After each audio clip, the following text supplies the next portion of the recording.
En esta ocasión quiero que presente una persona especial, Paloma Navarrete, que lo va a hacer seguro, mucho mejor que yo, segurísimo, ¿no?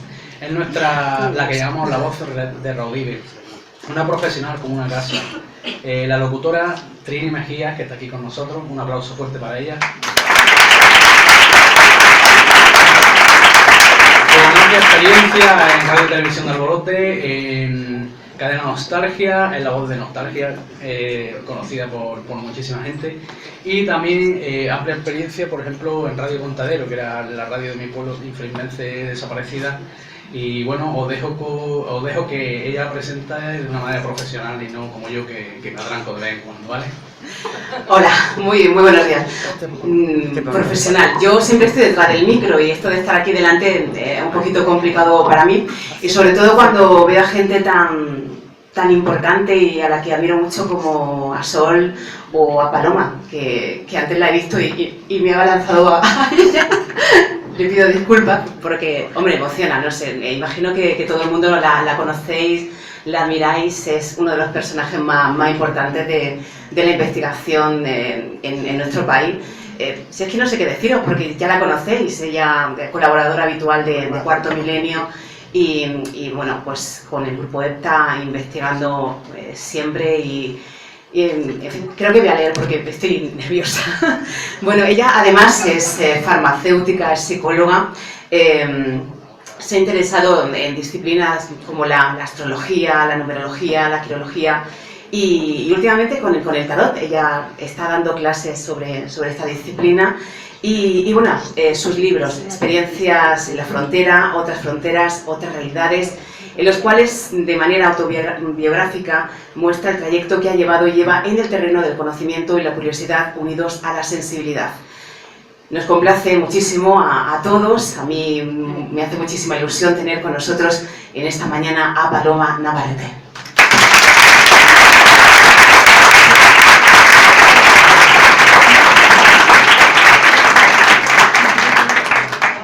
Muchas gracias, no sé si se me oye. Sí. ¿Esto funciona? ¿Tenemos el sonido ya que funciona? Menos mal que ya no hay efectos paranormales. Bueno, yo soy la que estoy encantada de estar con vosotros, de teneros aquí todos escuchando. Tenéis muchísimo mérito en esta ciudad, intentar que se conozcan todos estos misterios, que se conozca más nuestro mundo, apasionante mundo, que nos abre ventanas a otra realidad mayor, que nos abre los ojos a percibir esas otras realidades y además a enriquecer este mundo tridimensional que de vez en cuando, por lo menos a mí, se me queda pequeño. Es una manera de agrandar este mundo y de hacernos preguntas. Bien. Antes de empezar a soltar yo lo que quería hablar y contar aquí, tanto Sol como José Manuel pues me han dado pie para que acabe de contar dos experiencias muy buenas que tuvimos el grupo EPTA en nuestras investigaciones, que fue el Museo Reina Sofía, que tenía muchos misterios, en el que nos pusimos en contacto con un amigo del más allá, apodado Ata, el fantasma Ata, Ataulfo, Ata para los amigos. Bien. Pues en aquel lugar en el que ocurrían cosas muy especiales, pudimos entrar a investigar, nos conseguimos, Jaime Alvear, miembro del equipo, amigo del director del museo, nos consiguió entrar allí porque los vigilantes de noche, los de seguridad, tenían unas experiencias muy raras y sobre todo estaban muertos de miedo. El jefe de seguridad nos acompañó, encantado, por todo el sótano del museo, de aquel edificio que había sido Hospital de Pobres desde Felipe II, remodelado luego por Carlos III, con lo cual os imagináis la impregnación que tenía esa santa casa de sufrimiento, de acontecimientos, de personajes que se habían quedado pululando por allí en otra realidad, en otra dimensión, y que unos cuantos se pusieron en contacto con nosotros, además. Bien, lo curioso del asunto, aparte de que una de las veces que fuimos a investigar, que desgraciadamente tuvimos público, cosa que a mí me pone muy nerviosita, cuando va el grupo de curiosos, esos que coleccionan misterios, para luego contarlos en los salones, como digo yo, pues estaban allí con el director de la Escuela de Arquitectura de Madrid, que era un personaje muy pintoresco, con una gran barba, que se paseaba por Madrid en una Vespa, que le conocía a todo el mundo, a aquel señor. Y se fue con un grupito, pues, de profesores, de la señora del profesor, de la señora del otro profesor, bien. Y estaban muy divertidos diciendo, bueno, ¿y qué vais a investigar? A ver, ¿y vosotros creéis que pasa algo? Bueno, pues a ver si pasa algo, porque hemos venido, en fin, pesaditos e impertinentes.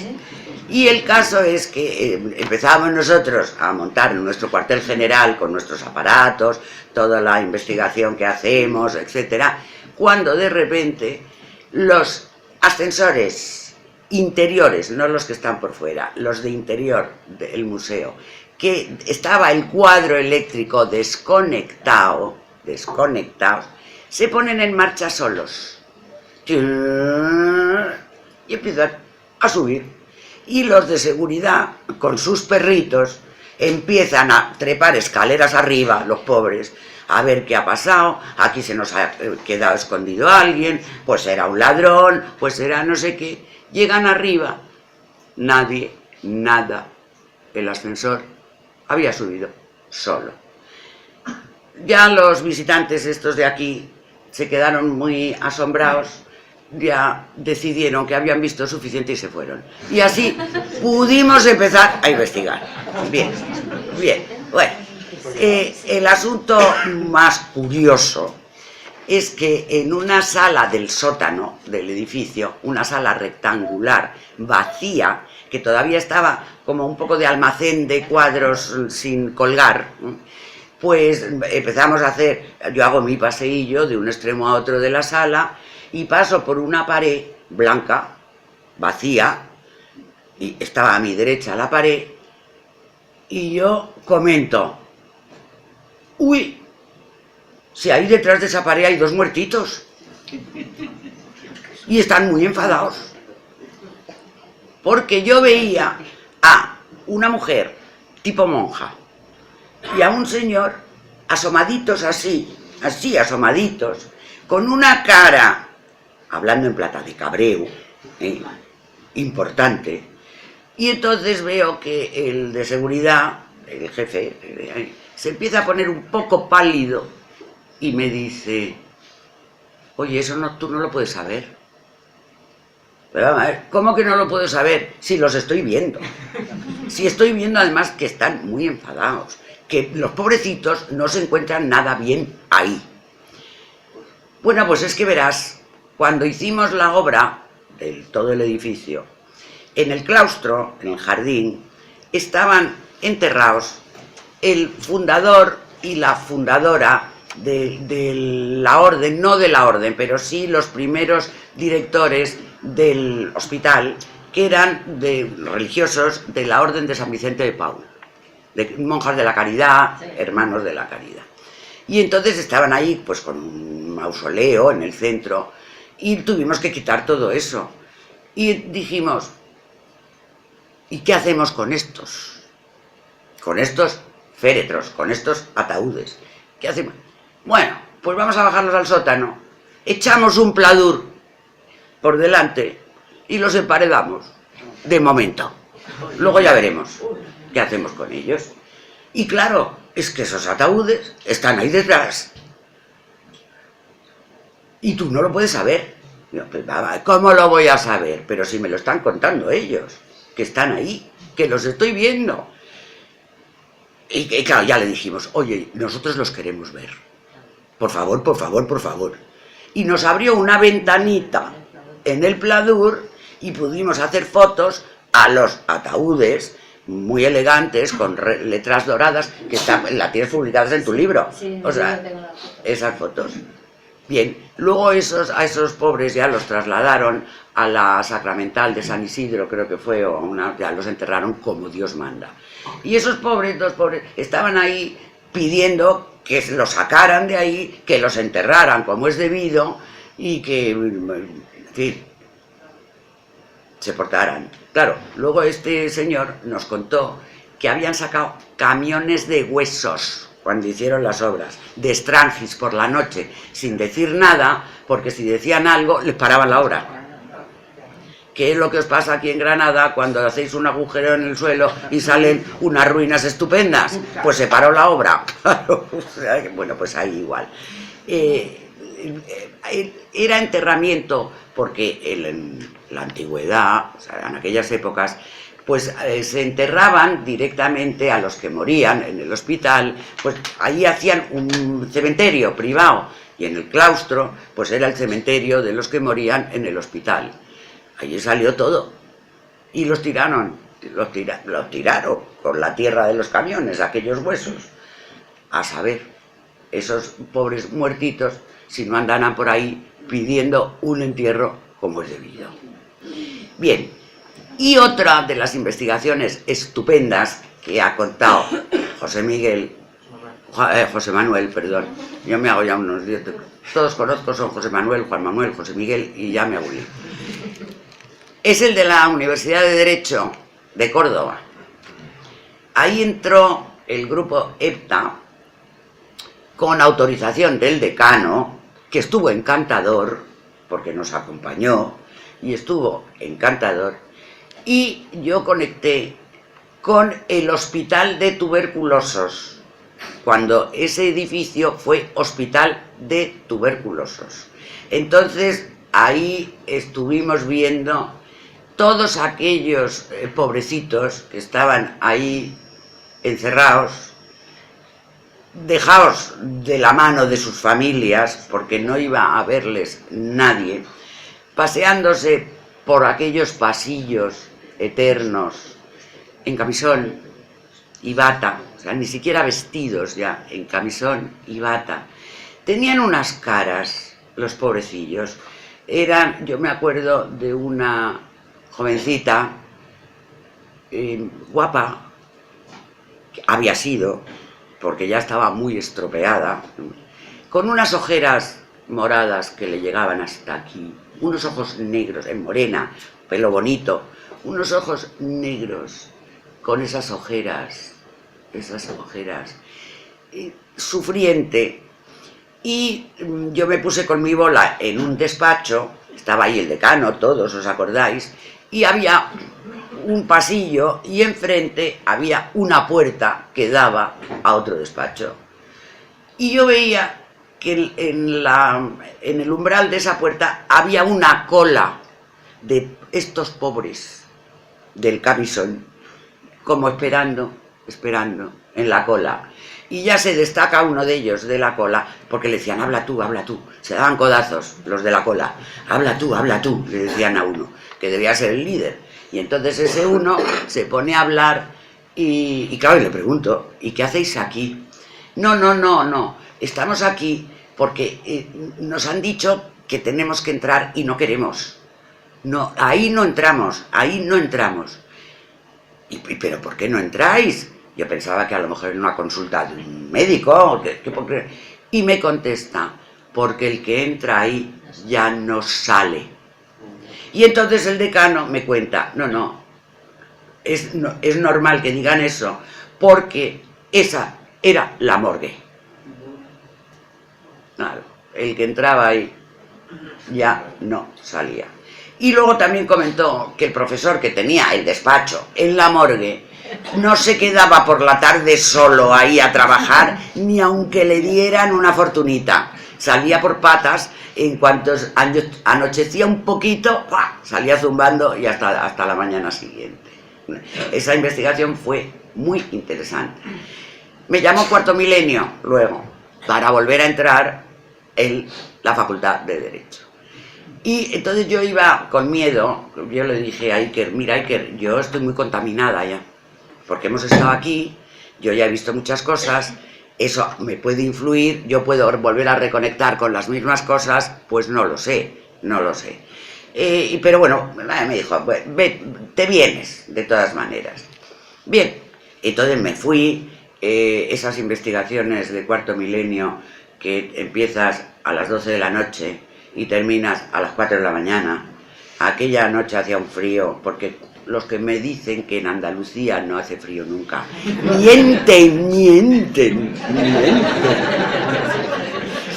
Aquella noche hacía un frío en Córdoba y luego cuando entró la niebla, aquella niebla de repente, allí se congelaba uno vivo. Total, que conecté, pero conecté en otra dimensión, en otro tiempo. Porque el problema de investigar edificios antiguos que han vivido muchas cosas es que hay muchos estratos de acontecimios. O sea, pues a ver, puedes conectar en este sitio con la invasión francesa y ver todos los soldaditos, los frailes que mataron y te quedas ahí, o bien conectar con la época del sanatorio tuberculoso y entonces ves lo que ocurrió ahí y punto.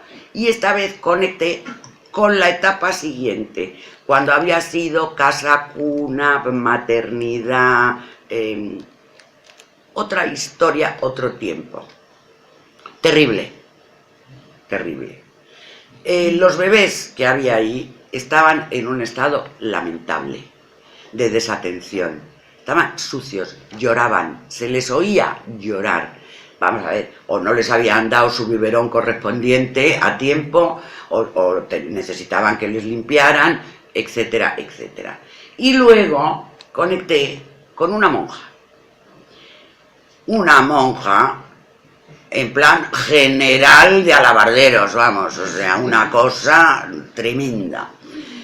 Y se llamaba la monja Sor María de los Ángeles. Nombre tampoco muy frecuente, porque podría haber sido Sor María, que es muy común, en fin, cosas así. No, Sor María de los Ángeles. Bueno, la señora me dio el nombre y luego vi cómo esa señora entraba en una especie de despacho y a ese despacho entraba una señora seglar, yo diría que moda de los años 50 y tantos, 60, pero absolutamente comme il faut. O sea, un abrigo gris impecable, monísimo, un velo de misa, que venía de misa, vamos, y un misal. La Sor María de los Ángeles la atiende y llama a una enfermera, y esa enfermera trae un bebé. Entonces la señora coge ese bebé y bueno, y muy amorosa, y bueno, qué bien, oigo cómo hablan, bueno, pues ya está todo resuelto. Y entonces la monja le dice a la señora, tiene usted que firmar estos papeles. La señora firma esos papeles, muy bien, y se va con el bebé. Y en cuanto se va la señora, la monja hace ras, rompe el documento y lo tira a una papelera. Final de la escena. ¿Qué pasó ahí? ¿Qué pasó ahí? Luego, los de Cuarto Milenio investigaron hemerotecas, tal, y la Sor María de los Ángeles había estado en ese hospital, en esas fechas, y en esa casa, cuna, maternidad, etcétera, etcétera. Con lo cual, tuve la suerte de conectar con otro estrato de la historia de ese edificio y descubrir un nuevo acontecimiento que no tenía nada que ver con el de mis amigos los tuberculosos, que además, pobrecitos, me dieron mucha pena. Luego una de ellas nos dijo el nombre también, lo de los tuberculosos. Lo curioso es que ellos creían que los fantasmas eran los vivos. Ah, sí, porque decían que los otros, la historia de los otros. Y claro, porque claro, decían, es que lo único que pasa en este edificio, a ver, los doctores son muy buenos, nos tratan muy bien, pero en este edificio últimamente hay mucho ruido, se oyen muchos pasos por las escaleras, mucha gente que sube y que baja. Los estudiantes, a ver, pues ya te digo, la tropa de estudiantes pateando las escaleras, a la salida de las clases, bueno.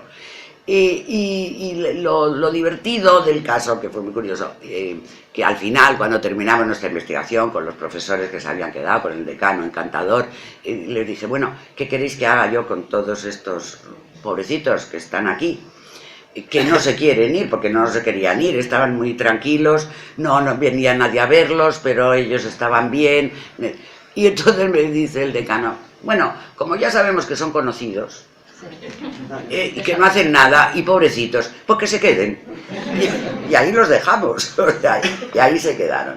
Bueno, pues os cuento esto porque al hilo de lo que ha contado, José Manuel, pues era interesante terminar la historia, ¿no? Bien. Y ahora vamos a entrar en materia.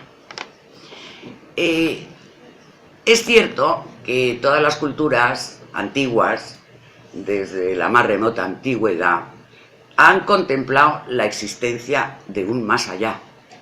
Han contemplado la existencia de una vida después de esta vida, de un paraíso, llamadlo cielo o como queráis, campos elíseos, Hades, paraíso de las Uríes del profeta, lo que sea, pero una existencia después de esta vida, todas.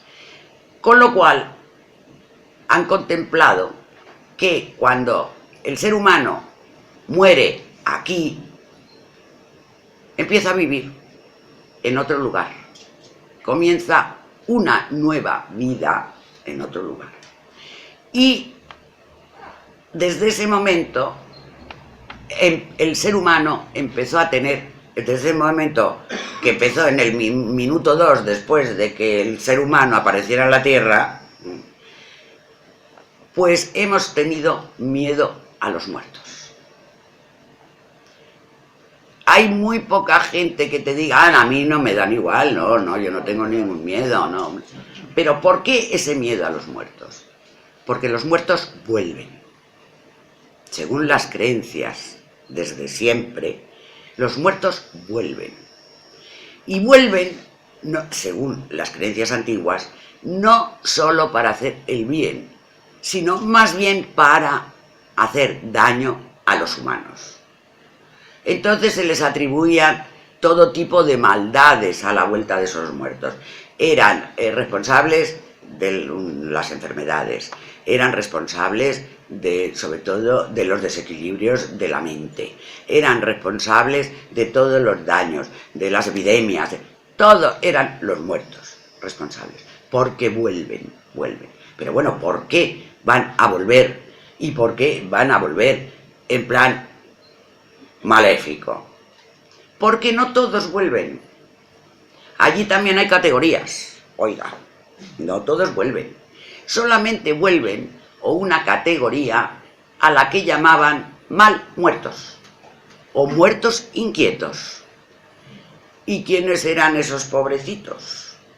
Pues eran los que no habían recibido las honras fúnebres pertinentes, a los que no se había enterrado según los rituales correspondientes a cada cultura, a cada religión. Es decir, había muchísimos, mucha categoría. Los suicidas, los ahogados, los criminales, porque a los criminales no se les enterraba, se les tiraba en un campo.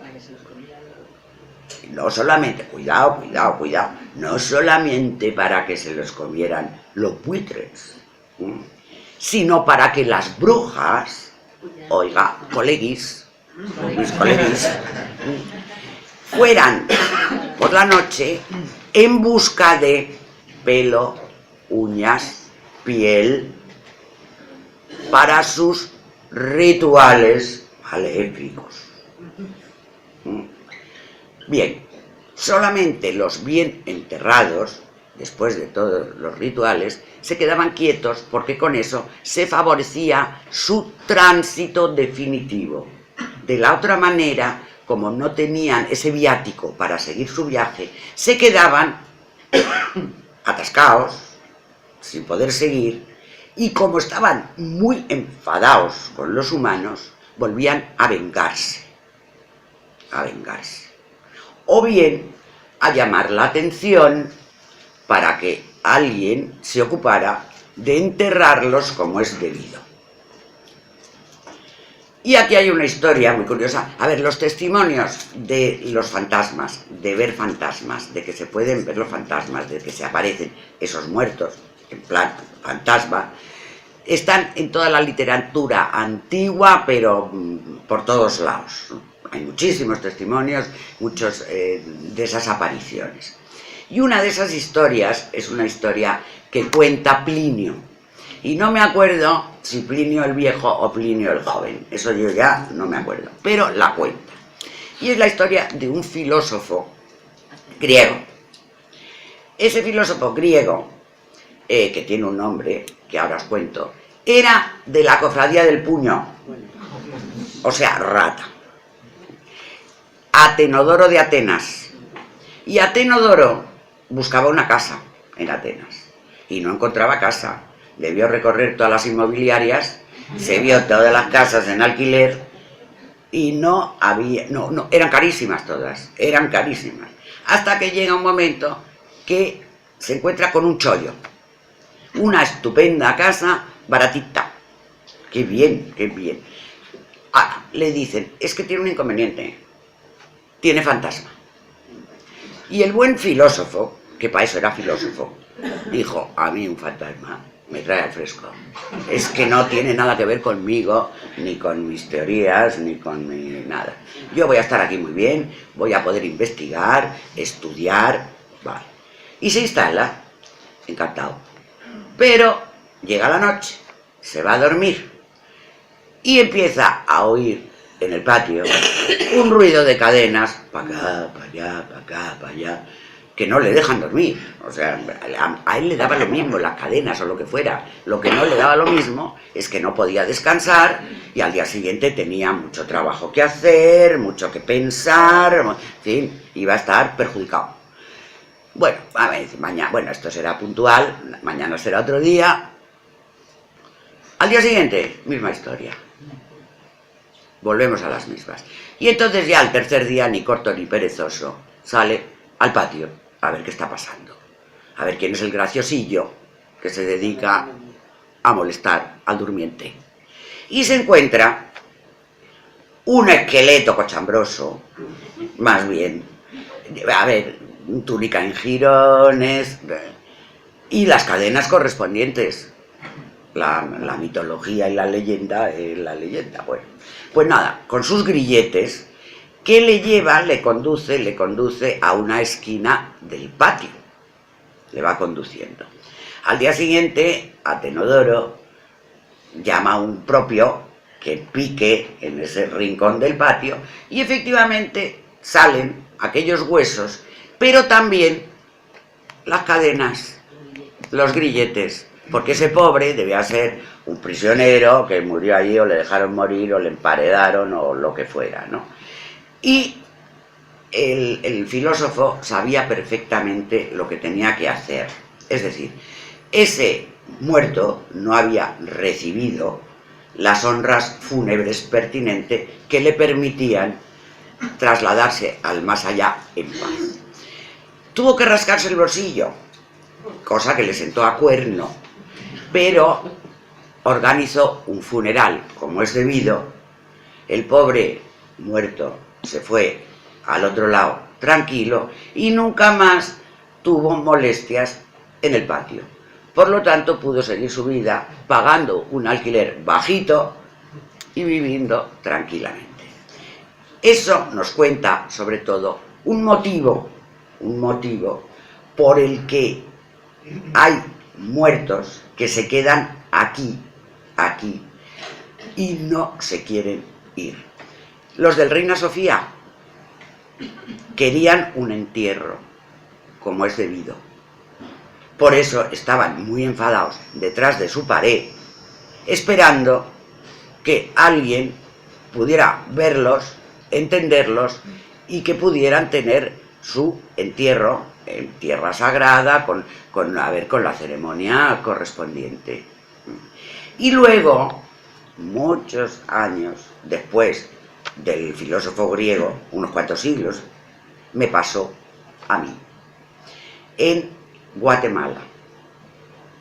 En Guatemala, muchos sabréis que yo me inicié, aprendí todo esto en Guatemala con un chamán guatemalteco, llamado Don Diego, que me eligió.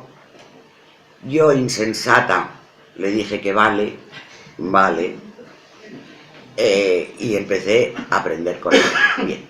Y me llevaba en sus expediciones a ayudar, porque él ayudaba a la comunidad maya, indígena, en muchos casos, y muchas veces me llevó a expediciones y pude ver cosas increíbles. Bien, en este caso concreto, a Don Diego, muchos de sus protegidos venían a verle y le traían esculturas de piedra, pequeñas figuras de piedra pequeñas, que cuando trabajaban la tierra, esta gente, salían de la tierra, figuras mayas preciosas, y entonces se las regalaban a Don Diego, porque claro, no le pagaban nada, pero bueno, le llevaban un regalito, un detalle. Y en este caso le habían llevado un detalle que era un animal. No sé bien qué animal representaba la piedra, pero era un animal. Y entonces Don Diego me hacía hacer ejercicios de psicometría. Sabéis que la psicometría es descubrir a través de un objeto, pues la historia de ese objeto, dónde ha estado el objeto, quiénes son o cómo eran las personas que habían sido dueños de ese objeto. Se pueden describir. Es como si los objetos, o por lo menos algunos objetos, tuvieran memoria, y al tocarlos, al concentrarte en ellos, surge esa memoria y tú puedes llegar a ver pues las escenas, momentos de la vida de ese objeto. Total, que Don Diego esa tarde eligió el animalito en cuestión y me dijo: venga, a hacer psicometría, guapa, hoy te toca psicometría. Me sometía a ver sesiones de espejo, concentración, y bueno, hoy tocaba psicometría. Bueno, y empiezo yo, dale que te pego, a manosear, a oler, a manosear, de todo, con el bicho, preguntarle al bicho: tú, ¿dónde estás? ¿Dónde has estado? Y de repente veo que ese objeto ha estado en una tumba.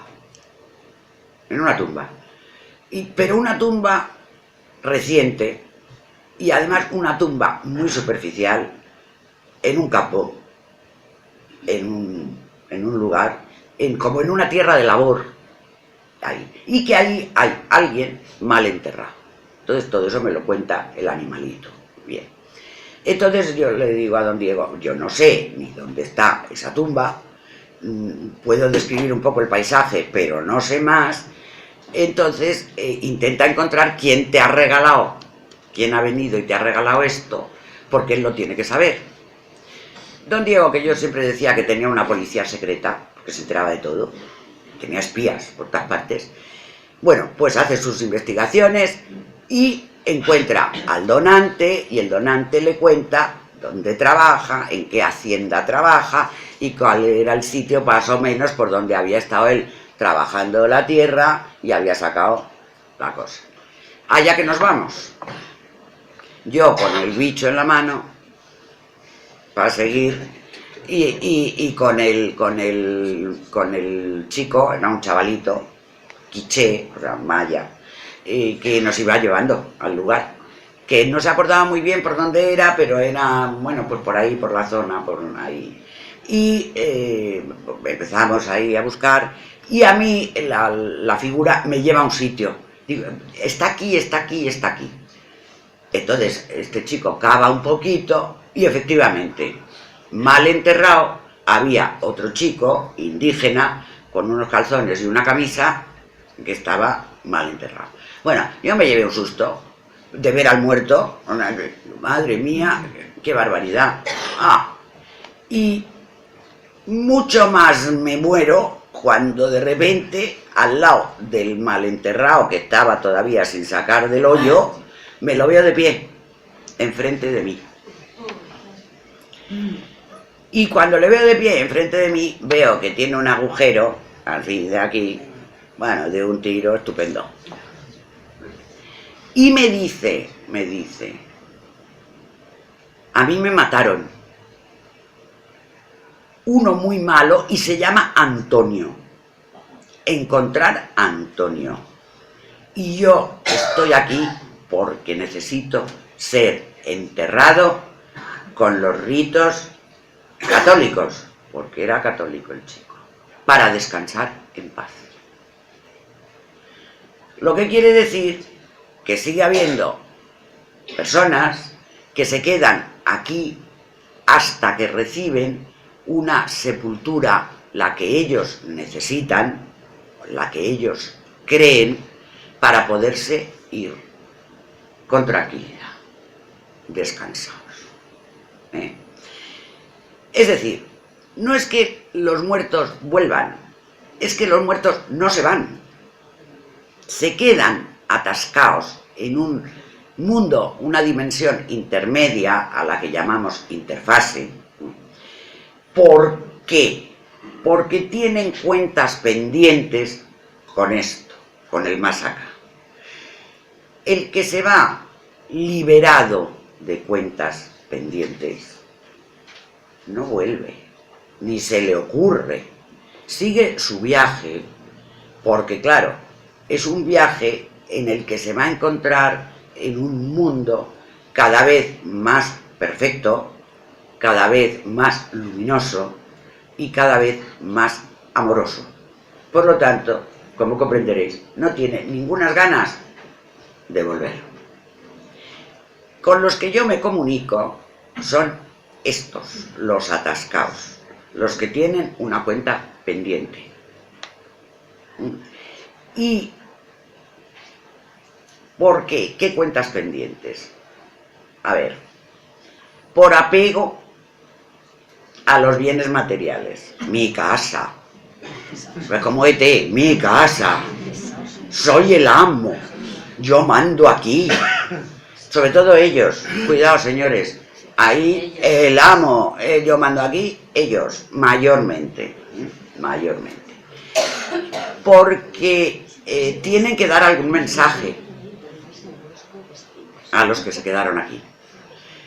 Yo he recibido alguna vez mensajes de un fallecido, por ejemplo, quedado ahí atascado porque tenía una cuenta secreta en un banco con un número de cuenta y un banco determinado.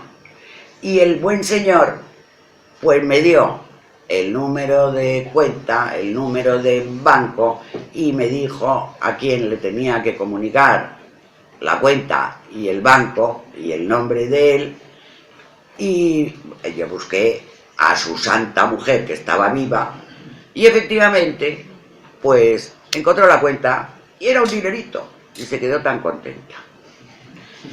O porque quieren pedir perdón por algo y entonces no están en paz hasta que no consiguen que los de aquí, que pueden ser sus hijos o puede ser su mujer o puede ser un socio del trabajo, pues no le perdona. Por eso el perdón es tan importante antes de irnos, para no tener ninguna cuenta pendiente aquí. Tenemos que perdonar y pedir perdón para que nos perdonen antes de irnos para allá. El perdón es muy liberador. Eso lo entendemos los que tenemos una edad. Los más jóvenes lo entenderéis a su debido tiempo. A mí ahora cuando me preguntan, me hablan del perdón, que yo no era partidaria, cuidado, que yo he dicho, pero ¿por qué el perdón muchas veces tiene que ser obligatorio? Bueno, y ahora me doy cuenta, y yo cuando me dicen eso digo, es perdonar, es que yo ya estoy en la etapa del perdón. Ya he comprendido lo importante que es. Bien. Ahora, hay otros que lo que quieren es venganza. Y se vengan. Ah, el Cipriano. Nuestro Cipriano Llolet. Años de investigar a ese señor, que no se iba ni para atrás y no se fue. Porque se quería vengar de los dueños que habían comprado su casoplón. Bien, eso no voy a entrar ahí. Y luego hay otros que lo hacen por amor. Y ahí tengo yo también una historia muy bonita que me ocurrió también en Guatemala. En Guatemala, bueno, a ver, que me ocurrieron muchas cosas, pero bueno, esta historia a mí me emocionó, porque es muy romántica, y yo, a pesar de que soy mayor, sigo siendo muy romántica. A mí estas historias me parecen maravillosas. Bien, el caso es que en un momento determinado yo empiezo a dormir mal, duermo mal, porque por las noches de repente alguien me tira de los pies y oigo una voz que me dice: Paloma, despierta, despierta, Paloma, despierta.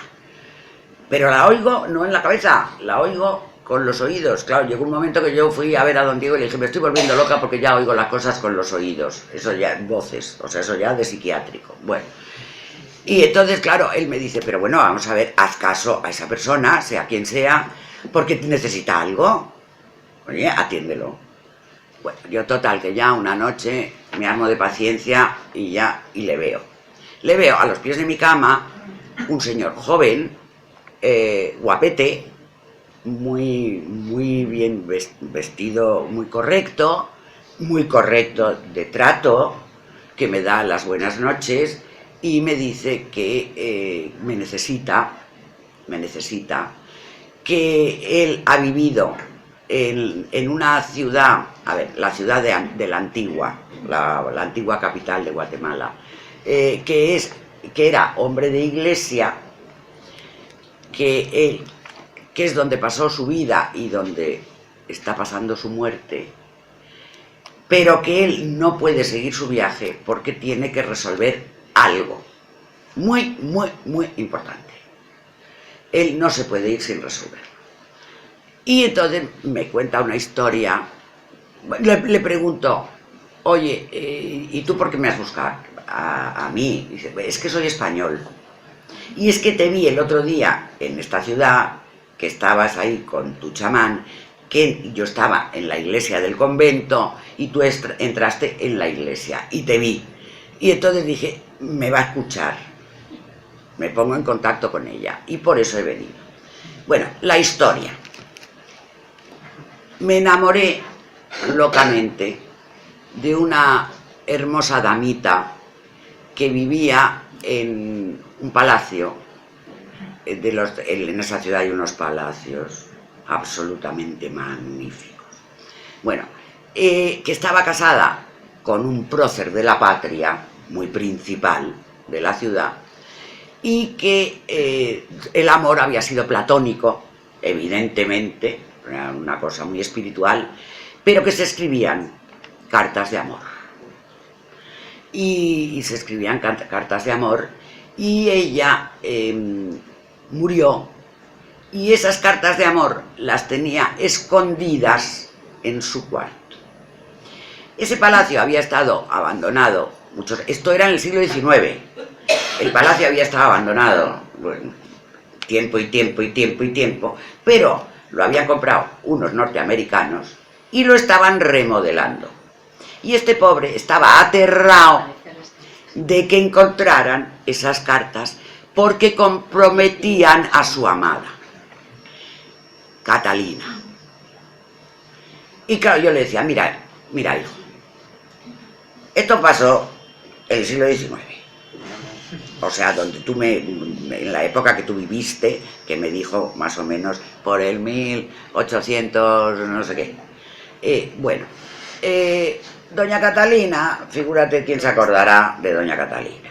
Esas cartas ya aparecen, bueno, las tirarán a la basura. No puedo seguir, porque la reputación de mi amada, porque las tienes que encontrar. Bueno, a ver, yo le dije, mira, yo voy a hacer lo que pueda, yo voy a hablar con don Diego, esto es muy complicado, no te prometo nada, pero vamos a intentar. Se lo cuento a don Diego, y don Diego me dice, hay que encontrarlas, estas cartas hay que encontrarlas. Ahí yo le digo, vamos a ver, cuéntame entérate de qué palacio están remodelando y a ver cómo entramos en ese palacio que remodelan. Nada, yo me encargo. Ya le dije, bueno, llama a tu policía secreta. Me encargo. Efectivamente, a los 3 días había encontrado el palacio, ya se había puesto en contacto con el encargado de las obras, ya teníamos hora para ir al palacio, ya nos fuimos de excursión a la Antigua, entramos y el chico este, muy encantador, pues ahí entre escombros y más escombros, historia, empezamos a pasearnos por un palacio muy grande y muy bonito, entonces, un salón, otro salón, y don Diego iba al frente con la mano extendida, a ver, iba captando alteración de campos, a pelo, sin pendulito, ni magnetómetro, ni nada, a pelo. Y entonces llegamos a una habitación más pequeña y dices aquí. Es aquí. Y le dice al chico, cava ahí en ese rincón porque tienen que estar ahí, en la pared, un agujerito en la pared. Efectivamente, ahí aparece una caja de plata preciosa y dentro de la cajita de plata aparecen atadas con una cinta, con unos pétalos de medio pulverizados, un manojo de cartas.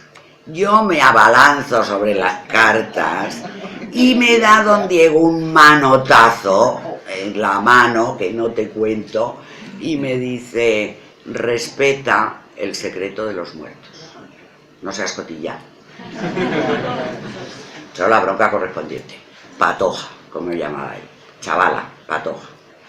Bien, total, que ya, don Diego se quedó con las cartas y le dije, ¿qué vas a hacer con ellas? Ya lo pensaré. Las quemó, sin leer. Me quedé así, mordiéndome las uñas. Pues no me enteré de los secretos. Pero por la noche apareció el hombre de iglesia. Me había dicho que se llamaba Yago y que era estudiante de teología, además me había dicho. Bueno, el hombre de iglesia. Para darme las gracias. Para decir que me agradecía muchísimo, que ya se podía ir tranquilo, porque la reputación de la bella Catalina, de su dama, ya estaba a salvo, nadie podía profanar ese amor tan precioso y tan espiritual y tan platónico y tan decimonónico. Y que se iba, y ya está. Y entonces, claro, yo le pregunto, oye, bueno, pero vamos a ver, pero de todas maneras, ¿por qué me has elegido a mí? Y me dice el tío, porque eres gallega como yo. Era gallego, Yago, era gallego. ¿Y por qué eres gallega como yo? Yo por parte de madre soy gallega, de Pontevedra. Ahí está. Bueno, pues esa fue mi experiencia bonita de una historia de alguien que se ha quedado por amor entre nosotros, y que en cuanto está en paz, pues sigue su viaje al otro lado, y tan ricamente. Hemos tenido muchísimos casos con EPTA, con el grupo EPTA, de todos tipos de querencias y por qué se quedan. Hay una cosa muy importante para establecer el contacto con esta gente. Hay que tener en cuenta que nos vamos con la misma personalidad y con el mismo carácter que teníamos aquí. Por lo tanto, yo me puedo encontrar, cuando conecto con ellos, con personas encantadoras, con personas insoportables, con personas que ni fu ni fa, con personas que colaboran, con otras que me mandan, con perdón a la mierda, que me han mandado alguna vez, cuando yo meto el dedo y meto el dedo y meto el dedo, con personas que se quieren ir y con otras que no se quieren ir. Aunque yo esté una hora intentando convencerles de que están haciendo el indio, porque ahí, no, bueno, que podrán seguir, allí el tiempo no existe, está distorsionado, podrán seguir, yo qué sé, pero que tendrían que continuar evolucionando. Y hay que contar con ello y respetarlos. El libre albedrío está. Si no se quieren ir, yo no les puedo mandar para el otro lado. Yo les tengo que dejar allí diciendo a las personas, intentando negociar con él para que no moleste a los vivos que están en esta dimensión. Que si él quiere seguir en la suya, lo haga, pero que no dé golpes, que no haga ruidos, que no encienda la tele por la noche para ver la serie de turno porque están durmiendo. Claro, pero ahí se quedan, ahí se quedan. Entre esas historias he pasado por alto la de Cipriano, pero creo que hay que profundizar un poco en ella porque es por venganza. Y los Vengadores yo he tenido muy pocos, yo creo que tenemos muy pocos en nuestra serie. Los que más abundan son los que se aferran a lo que tuvieron, a lo que tenían, o sea, a su trabajo, a lo material, a sus posesiones, a su mando, a su poder también. Y el Cipriano en cuestión, quería vengarse, pero vengarse, a lo bestia. Este hombre era un cacique de un pueblo cercano a Madrid que tenía posesiones, campos, ganado, una casa magnífica, era la casa del pueblo, la casa grande del pueblo, y que en épocas en el 36 él estaba durmiendo, estaba viviendo en esa casa.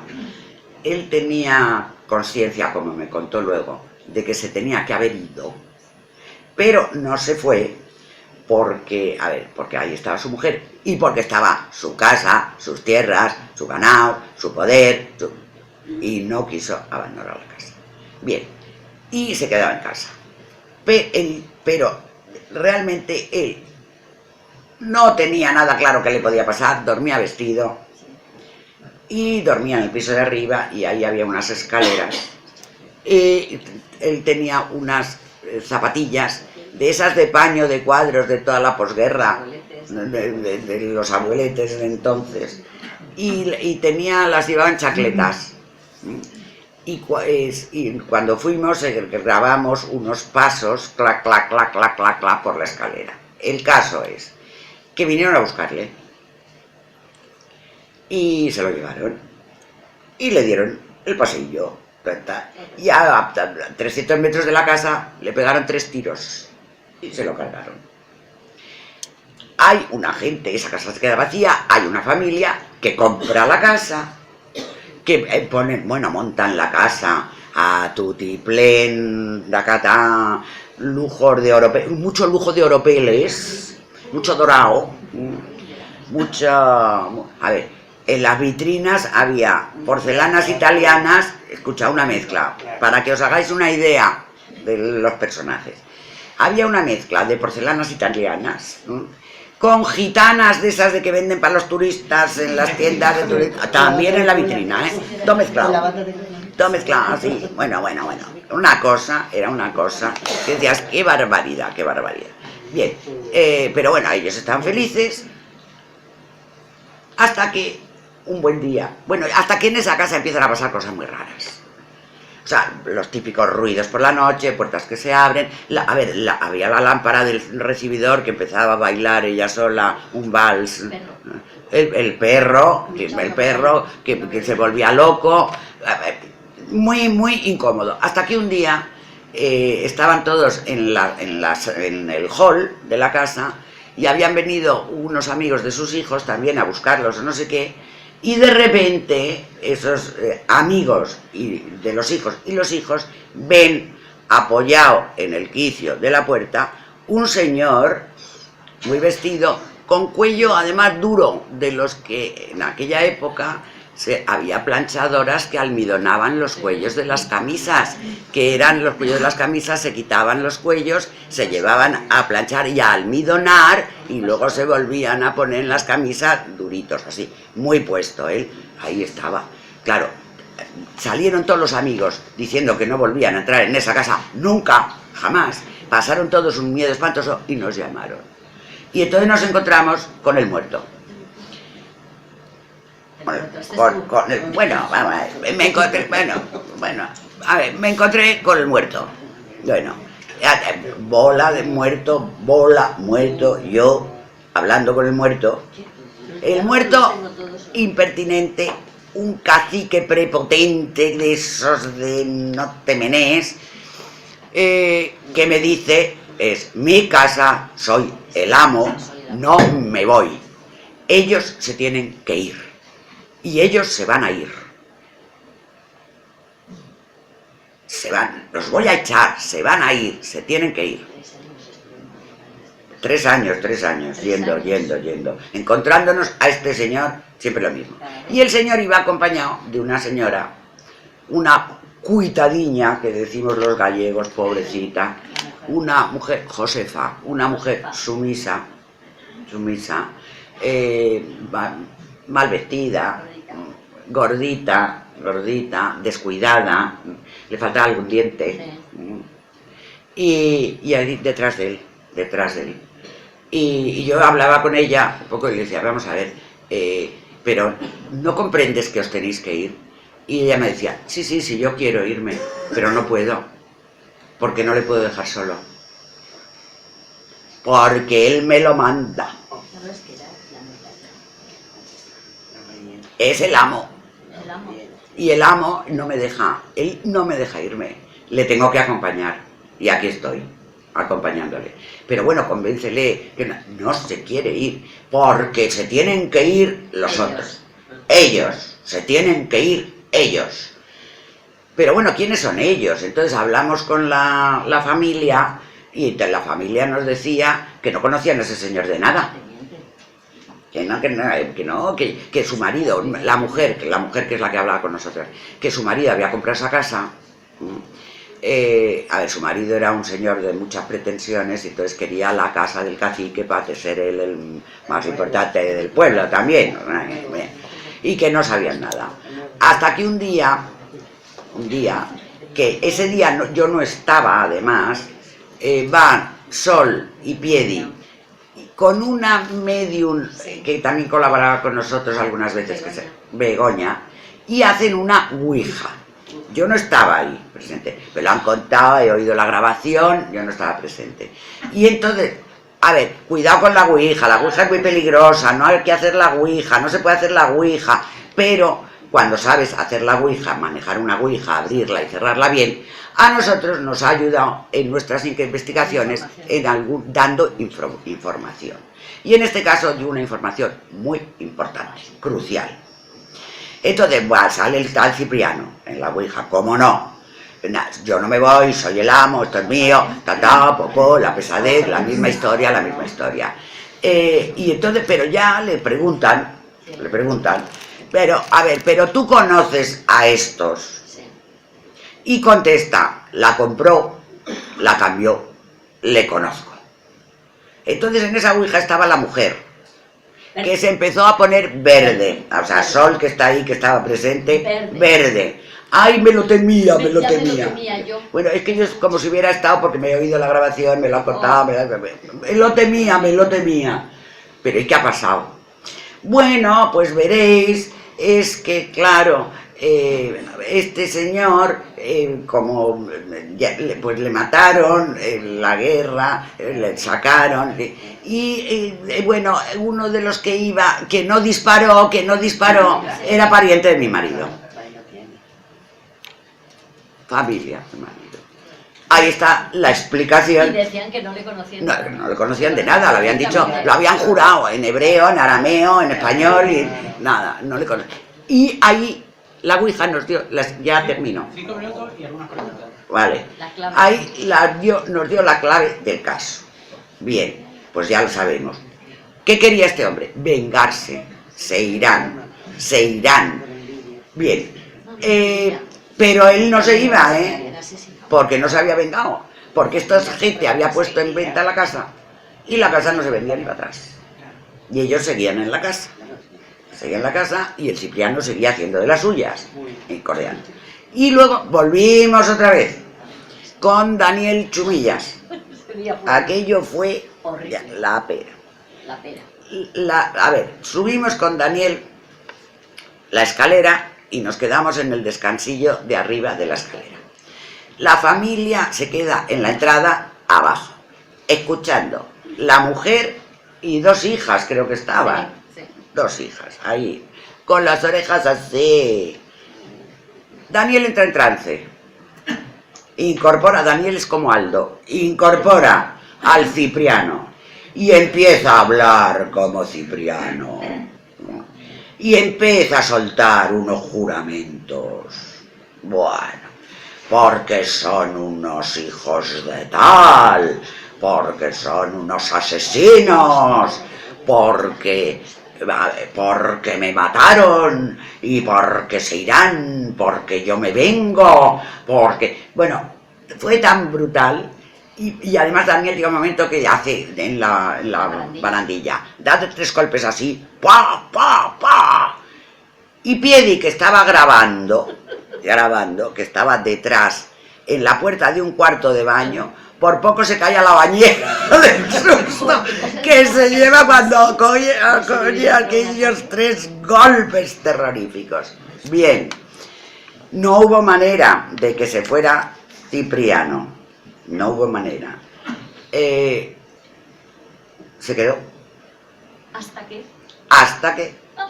Hasta que murió el dueño de la casa. De un infarto. De un infarto.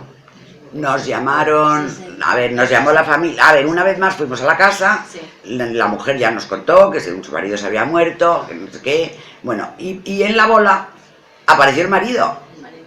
Esta vez Cipriano no apareció. Nada. Cipriano había desaparecido.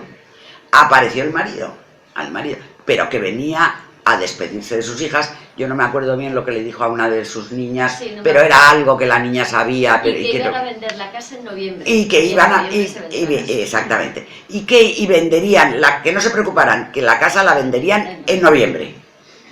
Claro, le preguntamos si se había encontrado allí a Cipriano. Y dijo que no. Sí, dijo, me lo he encontrado. Hemos hablado, ha comprendido. Que eso para nosotros nos quedamos... es verdad, es que yo me olvido en muchas cosas, claro, con la bola. Porque estoy ya en otro estado. No estás para nada. No estoy para nada. Entonces, bueno, lo he encontrado. Hemos hablado, ha comprendido. Ya está. El caso es que Cipriano se fue, la casa se vendió, el susodicho familiar está en el más allá, se despidió de sus hijas. Caso cerrado. 3 años, 3 años de Cipriano. Yo acabé de Cipriano, no os podéis imaginar, porque ya es que le insultaba, ya, de verdad, acabó con mi paciencia. Y fijaros que yo, que aquí en mi estado normal soy muy impaciente, con los muertitos tengo una paciencia, porque me cuesta muchísimo. Porque luego hay otra categoría que no hemos hablado, que es la de que tienen miedo. Y oye, ¿me das 2 minutos más? Porque es que este es muy nombrado. Y además este es de vuestra tierra. de una pequeña ciudad de Córdoba, de la provincia de Córdoba, el Museo de la Ciencia. Ah, bueno, sí. Muy heavy. Muy heavy. Muy heavy. Bien. Nos vamos. A ver, el equipo EPTA, cuando sale de investigación, alquila una furgoneta, pone todo su aparataje en la furgoneta, metemos a todos los chicos en la furgoneta, nos incluimos nosotras, unas pegatinas de fantasmas que Piedi pone en la furgoneta y salimos rumbo a lo desconocido. Y no digo cantando Asturias Patria Querida, pero casi. Casi. Claro. Bien. Bueno, llegamos, teníamos varios casos, en Córdoba ciudad teníamos uno de un centro de salud, por cierto, que fue, a ver, José Manuel estaba. Sí. Yo estaba. Lo que pasa es que has sido muy prudente y no has dicho nada de lo que allí encontramos. Pero yo no voy a decir nada, pero acuérdate cómo salimos. Como delincuentes, pegados a las paredes para que no nos filmaran las cámaras porque habíamos entrado de contrabando. Y nos detectaron las cámaras de seguridad. Que bueno, se montó una de muchísimo cuidado. Bueno, el caso es que llegamos a esa pequeña ciudad, muy bonita, y entramos en el Museo de la Ciencia. El Museo de la Ciencia, que todos creían que había un fantasma, que todos creían que el fantasma era pues de un bedel que vivía ahí en un apartamento, ahí mismo en el museo, que había donado su esqueleto a la ciencia. Perdonadme, esto que queda entre nosotros. Estoy convencida que el esqueleto era de plástico. Pero convencida, de verdad. Yo vi ese esqueleto y dije, esto no es. Bueno, pero en fin, ahí estaba el esqueleto en una vitrina. Bien. Nos vamos a la biblioteca para empezar nuestra investigación, nos instalamos Aldo y yo, con la bola de cristal a ver los que van pasando. Ese es una casa preciosa, que había sido desde el siglo XVII residencia de estudiantes o centro de enseñanza, todo relacionado con estudiantes. Entonces ahí había mucho guirigay en el otro lado, porque debía estar yo en el otro lado en época de exámenes o notas, que no había más que chavales que subían y bajaban por las escaleras como viendo resultados, aprobado, no aprobado, maravilloso.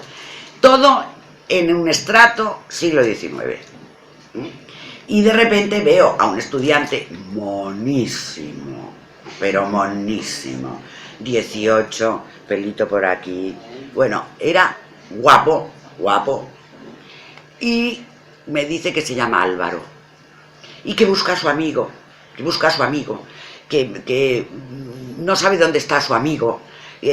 Total, que con el guirigay lo pierdo, le veo subiendo unas escaleras, y le sigo por las escaleras arriba, entra en una habitación. En esa habitación hay otra monada de chico, pero tirado en una cama como muerto. Y en el suelo había un frasco vacío y un olor a éter en aquella habitación que echaba para atrás. Claro, tanto es así que está en el vídeo grabado. Yo dije, aquí huele a éter que apesta.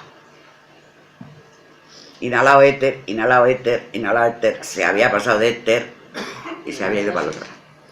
Y ahí pierdo yo a Alvarito por la entrada triunfal del astral. A la entrada triunfal de alguien que entra. ¿Dónde estoy? ¡Ay! ¿Dónde me dirijo? ¡Ay, qué me ha pasado! ¡Ay, muy asustado! Y además, mentalmente esto, yo lo entendía. Y le pregunto, ¿cómo te llamas? Y me dice, muy serio, acento Oxford, Robert Barton. Pero bueno, pero ¿qué haces aquí? Estoy en Granada, sí que estoy en Granada. Sí, estoy durmiendo en el hotel, durmiendo en el hotel. Ahí ya le digo, oye, perdona, ¿en qué año estás? Me dice, en 1914, en el mismo que nosotros. 2014. Pues perdona, 2014, el mismo que nosotros,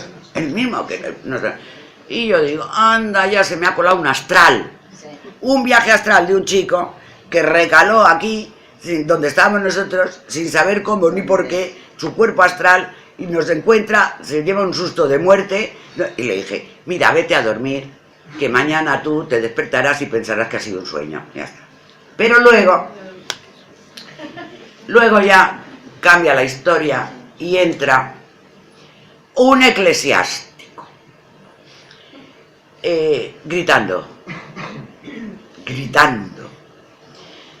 Bueno, el eclesiástico, tengo que deciros que era un personaje, pelo al aceite,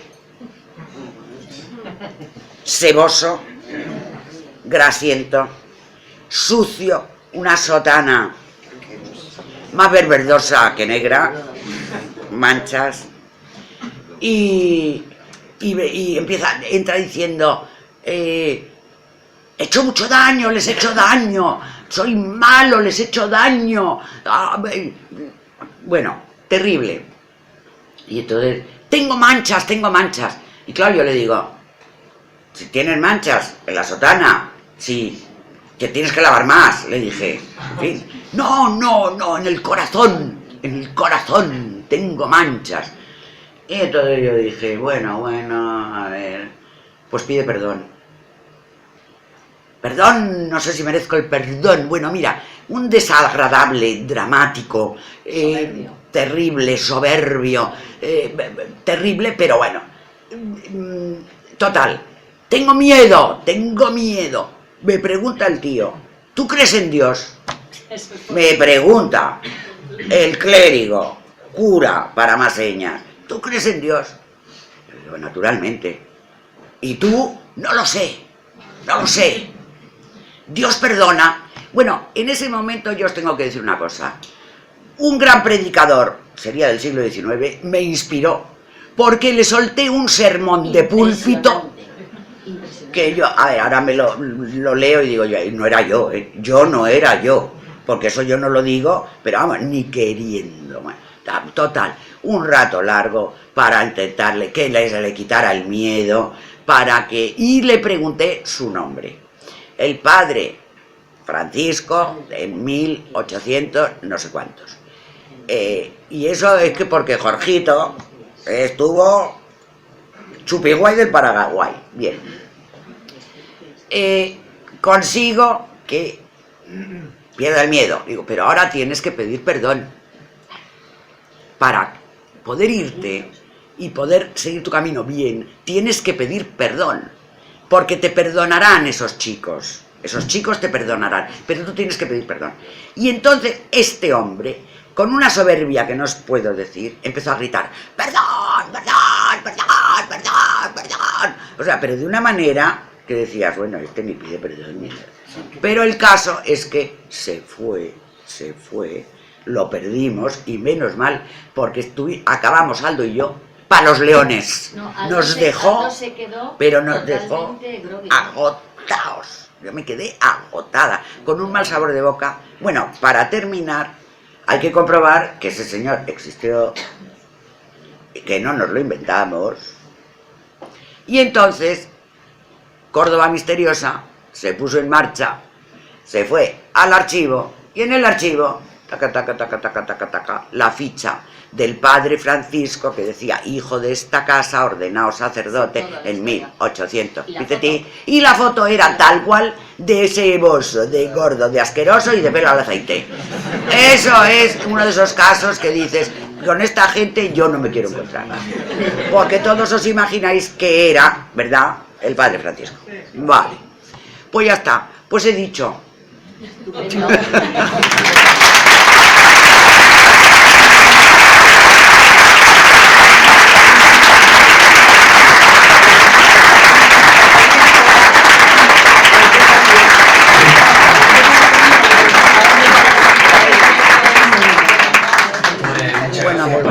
Que decirte que estaríamos toda la tarde escuchándote. Tenemos que tener en cuenta que a las 4:30 estamos de vuelta otra vez. Ay. Sí. Y nosotros de vuelta, vaya. Solo vamos a admitir una pregunta porque vamos muy mal de tiempo. Ya está. Ya está. Antes de que tú dijeras, telepatía pura, hecho así. Quería preguntar, A ver, habla alto. Quería preguntar. Ha comentado respecto a Cipriano que salió otro espíritu y demás que dijo que la casa se va a vender en noviembre, ¿no? Más adelante en el futuro. Sí. ¿Qué conexión hay o qué nos puedes decir tú entre el más allá y el futuro? ¿Por qué saben lo que va a pasar? ¿O que tenemos un destino? ¿O como lees también el tarot? ¿Qué nos puedes decir de eso? A ver, vamos a ver. En el otro lado... Es que ya está escrito que nos va a pasar, ¿no? No está escrito que nos va a pasar, pero en el otro lado, a ver, el tiempo no existe ahí, en el otro lado todo es presente, en el otro lado, y entonces, pues, esta persona, este hombre, que hacía poco que había fallecido además, que todavía tenía una conexión con este lado para orientarse en el tiempo, sabía que esa casa se iba a vender en noviembre. Ya está. Lo sabía.